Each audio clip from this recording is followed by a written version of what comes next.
Hi, I'm Deborah Lamata, and this is Women's Entrepreneur Spotlight. I believe that every woman entrepreneur has a story to tell. When we share our stories, we can help the next woman who is starting their own business, or even help someone who has been at it for a while.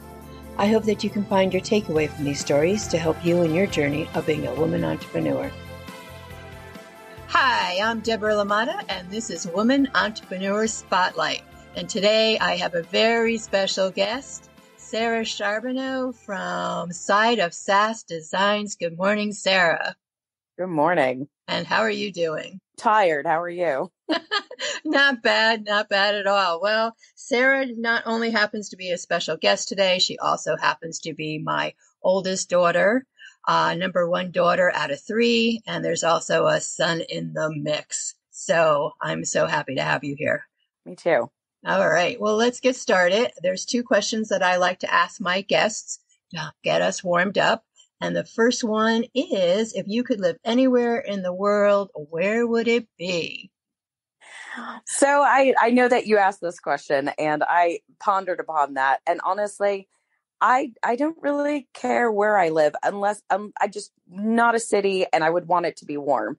Other than that, something slow and country, and I just nice people. I don't care where it would be in the world. Right. And you already living in the South, you have already kind of picked a place that is like that. What does, my grandmother say? Low and slow. Yeah, that's right. Lower, slower. Lower, slower. So the further you go south, lower and slower it gets, which is fine with me also. All right. So what advice would you give your 16-year-old self? Not that that was too long ago. Well, I am turning 40, so there is that. I know it seems like just yesterday. Just like yesterday, because I'm not getting older. As far as like business wise, regardless of whether you want to start your own business, but as far as what do you want to do in the world? I know it's hard for a lot of people to follow their passion when just having to make a living. At the same time, if you have the opportunity, absolutely go out and seize it. I mean, the worst that can happen is that it goes absolutely nowhere. This was not my first venture out and with, starting a business of any sort. There was a lot of times that things didn't go anywhere, but just had to keep going. If you do have just a regular 9 to 5, even just doing a side hustle that just kind of, not even a hustle, but just even like a side something to ignite the passions, to give you kind of like, feel like that purpose in the world, Right. And not give up. I mean, you have continually to push yourself to keep recreating yourself and your business. I started off doing, I wanted to get into t-shirts, kept leading to other things and other things. I'm probably going to dabble back into t-shirts. I kind of saw something that sparked my interest and wanted to give it a try. That led to my first viral video, and it wasn't just a little viral. It was 16 million views viral. But that also led me down another road of including just items with resin. And I really enjoy that until recently. I still enjoy it, but, trying to figure out what's going on with my fingers. But let me bring you back to the beginning of where you started. What was your first item that you started producing? Oh, goodness. I actually was on Etsy almost right at the beginning of Etsy. I don't remember when Etsy first started out, but I did try selling crocheted items back 15 years ago. I tried doing that. Now, I will say I was very new to the game of crochet. But I did think that my items were just the bomb. Looking back, I realized, I was a little too, but you also have to, it sucks that, I really love the crochet, but selling those items, it was hard because sometimes you do come across something that maybe doesn't have a huge market. But now looking back and the years of experience that I do have, there's other avenues that you could explore around a passion. I could have gone the route of doing YouTube tutorials. I could have gone the route of doing crochet patterns. Right. I feel like there's always, regardless of your passion, you could be still into Pokemon cards. Exactly. What are you going to do with that?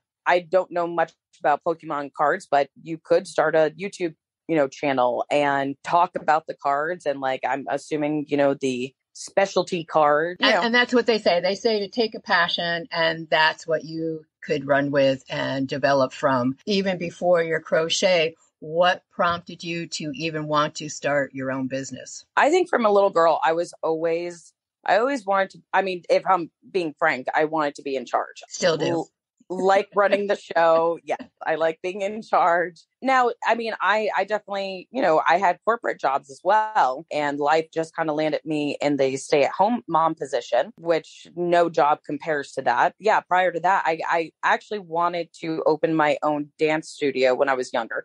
It was either Broadway or my own dance studio. Now, that didn't go either direction. Right. That's fine. I always knew that there was something I wanted to do that was in the realm of creativity.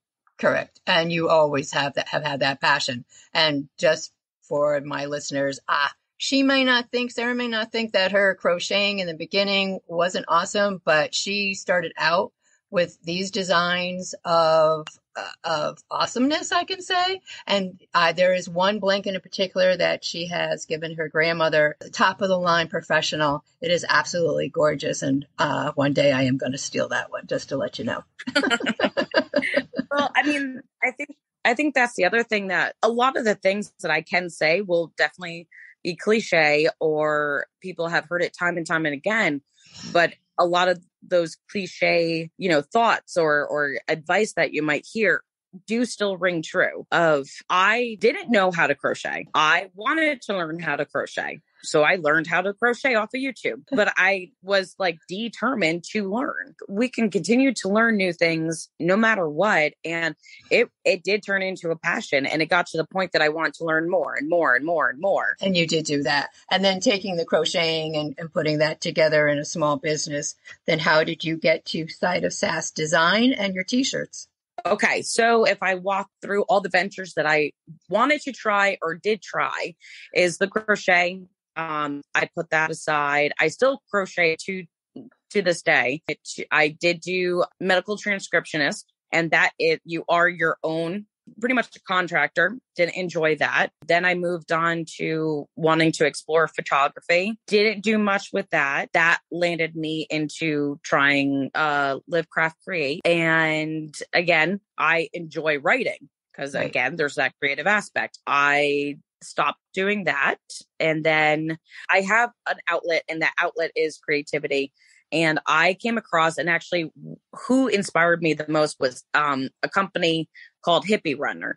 Now, if you're not familiar with it, it is very much along the side of Sass. It is, adult content, funny, a little abrasive. They started out actually making headbands for runners. That's what they first started out doing that, coming up with a certain material that would help, the sweat and right. keep you. And then somehow, I'm not sure, and they're actually located in South Carolina, they ventured out into t-shirts. Oh, wow. Okay. I always go on the funny side of things because that's just how I like to deal with things. But it also, that being funny is what brings me joy. I like making other people laugh. I like putting a smile on their face. I like to be a little edgy because, I like the fact that sometimes people do not know what's going to come out of this mouth. So true. But one of my friends, her mom had a Cricut, and she happened to just be talking about it one day. And I did not know you could actually do t-shirts with a Cricut. I've heard of, the machine Cricut. Right. Never knew what I really could do with it. That was about 4 years ago that I was like, ooh, we should maybe do t-shirts. Well, that never came about. So I decided, all right, you know what? The kids are all in school. I do have some time, and I need to do something for me. And then that's where I decided, you know what? Let's try this t-shirt route. All right. But how did you come up with the name Side of Sass? I knew that it was going to be obviously something sassy, funny, edgy. So for me, obviously, I needed to put out there like, all right, guys, like this is not going to be kumbaya. So I pretty much sat down because I built names before.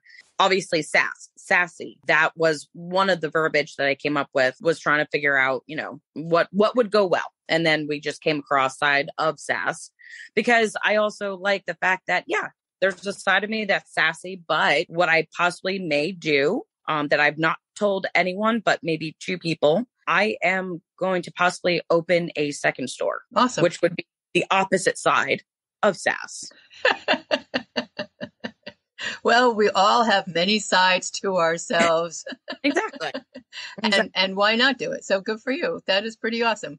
I can't wait to see more of that one. Why don't you let everyone at this point know where they can get in contact with you, website, email? Right now, my main store is on Etsy.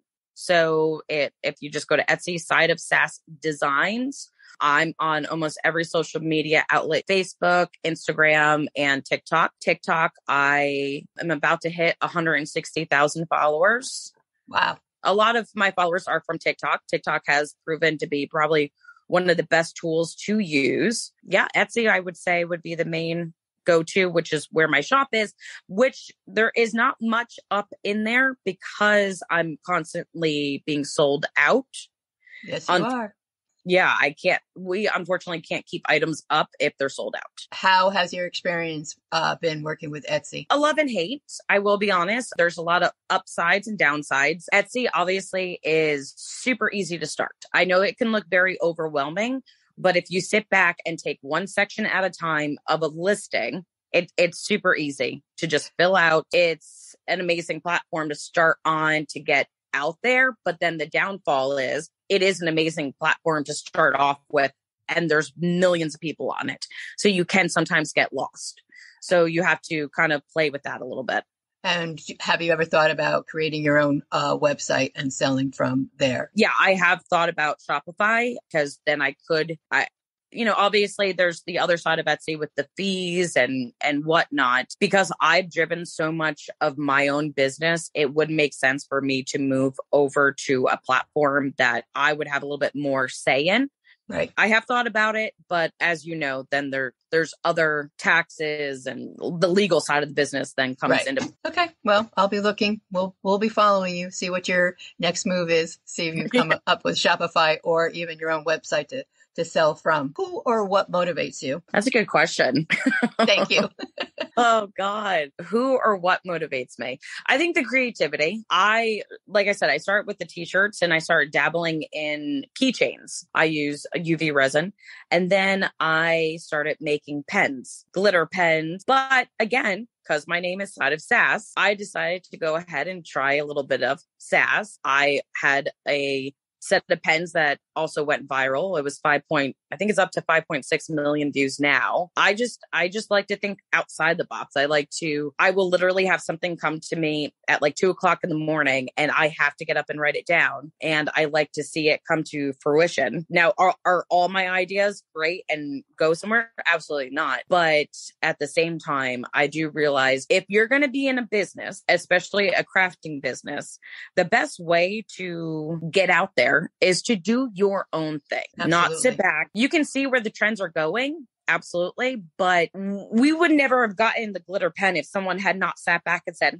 why don't we try glittering this pen? So it's that constant new innovation and stepping outside of the box that I think it's what motivates me. But I also, again, then we can back it up again. The basis of the reason I even started was because for me, laughter has healed me so much. It sometimes takes me outside of my head that I wanted to do that for others too. That I wanted to make people laugh and realize like it's not that serious. Right. Or to at least just put a smile on their face for like a second. Absolutely. And when you're laughing and smiling and feeling, good about whatever the conversation might be, I mean, it releases those hormones that do make you feel better. That's just the beginning of, like you said, to a good place to start healing with wherever you are in your life. What is one of the highlights of starting your own business? Highlights. Mm-hmm. I don't know if I would have a highlight at the moment because if I'm being completely honest, it is stressful. I guess one of the highlights is a little bit freeing and stepping out of your comfort zone, giving yourself that your own validation of like, you can do this.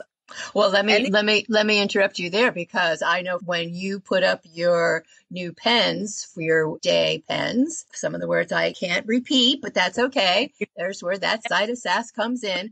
But I know that you sell out. I mean, that has to yes. be such a good feeling that you have come up with these pens and everybody can check them out on Etsy, that every time you put up the post that you're going to be restocking, you sell out in a matter of minutes. Yes, my weekday sold out this past restock, which was about 2 weeks ago. Those sold out again in about 3 minutes. I have a long waiting list, and I'm also looking into doing a different color scheme, which I have a feeling that will sell out. I believe they will sell out too because it's just amazing that they hit the airwaves and they're gone. Well, you know what's funny is also, I think people need to also realize that are in business, just because you put out a product and it doesn't go anywhere the first time, that doesn't mean anything. I had posted those pens to TikTok 3 times before they went viral. That's right. And I said this, I think, in the last interview I did with Lauren from Terpy Holistics. It's that day, who's on, who's watching. Sometimes, like you said, the spark is there one day or it's not there the next day. And the minute that third day, when it hit the spark on those pens, it's been sparking ever since. And again, if you haven't checked out her Etsy shop, side of Sass Designs, definitely take a look over there and then watch for the updates to where and when you can order your own set. And you have a weekend set also. Is that right? Yeah, I added the weekend set since a lot of people that work the weekends, nurses, a lot of healthcare workers, first responders obviously work the weekend. So basically the pens are funny because they consist of Monday through Sunday and with a little bit of sass, with cursing. There you go. And it's all good. Oh my gosh. So how do you manage your time? Do you block out time specifically during the week to do your production work? Or do you just grab it when you can, balancing Sarah has and I have? She has 3 kids and I have 3 grandkids. And then there's a husband, Daryl, my son-in-law. So how do you juggle your time? I have not figured that out. Usually when something goes viral, I am working 7 days a week. That is something that I am trying to figure out, because when you're working 7 days a week, I would literally wake up at 5 o'clock in the morning and get going working on the pens. And obviously, as you said, I have to take the kids to school, dinner, groceries, whatever, all that is involved. So, I would have to take time out to do that.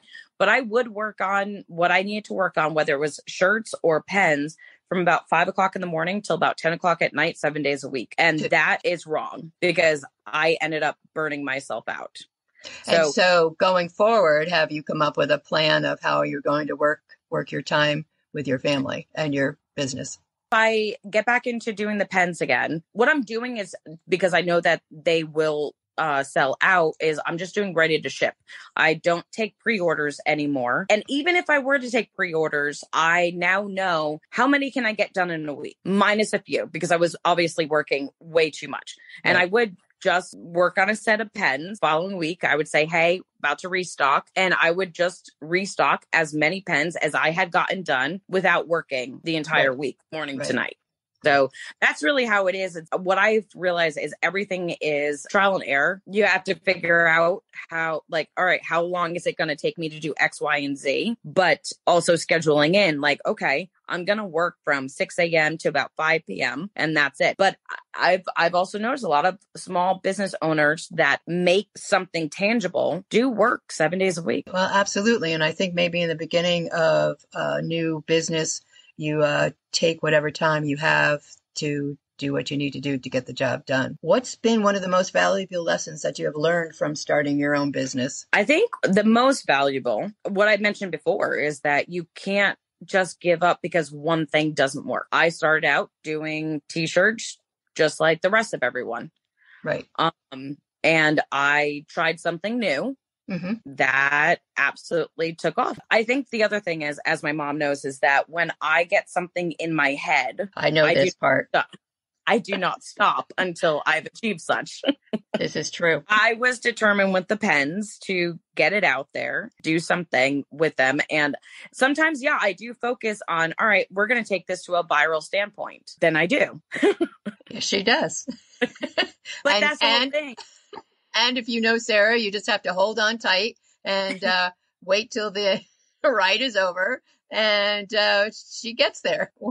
Making us maybe a little crazy, but it's all good. But that's the whole thing. Is like you have to sometimes like, okay, I have this product, and yeah, it can be difficult competing in a market that is oversaturated. Even the pen market, I will be honest, a lot of people are joining in doing pens and resin work and stuff like that. You have to put the work in. That's the bottom line. Right. If you're gonna sit back and wait for someone else to come up with an idea, that's not gonna work. No. And I think I've said this to you before, that you can't go in starting a business thinking that you're going to make the first, $1 million the next day. As you know now, it takes time, it takes dedication. It's a learning curve. It's a learning process. You keep learning from whatever didn't work prior, going forward, adding to your line, coming up with something new. And kudos to you because you continue to do that with everything that you have created. Everything this child creates, it seems to go viral. And I am very proud of you and what you have accomplished to date because it's not an easy task. It's not, but it also it's been an awesome ride, as stressful as it has been, because I have been able to get my creative outlet in. But at the same time, I also am constantly wanting to try new things. So that doesn't really. Well, that's okay then. And that's part of your creativity, is wanting to try new things. What advice would you give to another woman entrepreneur just starting their own business? First things first is I would definitely do some research. But at a certain point, you need to give yourself that deadline of saying, okay, enough's enough. I'm jumping in. Right. Because I could have waited probably another year before I hit publish on my first listing on Etsy. Right. I did not know everything. And I still don't know everything. I'm still learning. And that's the whole thing, is you will never be in a position where you know everything. You never will be. Well, that's true for life. It's a continual learning process from start to finish. And the same with your business. You do take the time to do your research. You've learned a lot, and you set out or you start to research one thing. And I know that you learn many different things from that one search. Yes. And I think we all do that. And so with that in mind, one of my goals with this Women Entrepreneur Spotlight is to create a network of women who can reach out to each other. Did you have somebody in the beginning to reach out to? Amanda, I've known Amanda since I was, 20. And I happened to message her one day, and she had said that she was thinking about starting a business. I said, no way. I'm actually thinking of the same thing. I'm about to buy a Cricut as we speak. So she was my go-to as far as how Cricut works. I also started on TikTok doing tutorials. Right. People at least learn how to use Cricut. Other than that, another woman entrepreneur, her and her mom have an Etsy shop. The female connection, she really does help as far as the business side, Etsy side. That really helped. Other than that, I've been just kind of going with it. And I've met a lot of other small businesses through social media. And it really helps to have somebody else that's in the same position as you. Right. And so with that, would you be part of a Woman Entrepreneur Spotlight network where I'm putting together, as you know, other women who are in business that could reach out to each other and say, hey, have you had this problem? How did you overcome this? Would you be part of that? Oh, yeah. Thank you. Yeah. Yes, that has been the answer so far all along. So yes, and I think that's what we all need. We need somebody to reach out to at times, because I think I've said this before, we don't always like to ask for help. We always feel we should know the answer. Or that what's the other person going to think if I'm asking this question? And so I want to make it so it is easier. it has become easier for people to ask for help with the internet, with Facebook, with whatever platform you're on. So thank you. I appreciate that having you part of that network. I appreciate you being on this interview with me today. And why don't you tell everybody one more time where they can reach out to you? Probably the best place is to look for me on Etsy. It's Side of Sass Design, and you can shoot me an email there anytime. Okay. Well, again, I want to thank you. Is there anything else you would like to say to my listeners about owning your own business? Just do it, because I can definitely promise you that if you decide to talk yourself out of it, you will look back and regret, because the worst thing that's going to happen is it goes nowhere, but at least you will know that you tried.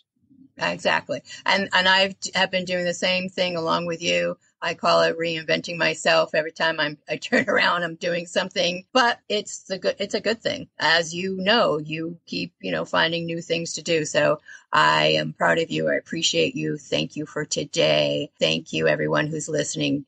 Today, it's Women's Entrepreneur Spotlight with Sarah Charbonneau from Side of Sass Designs. And thank you again. You're welcome.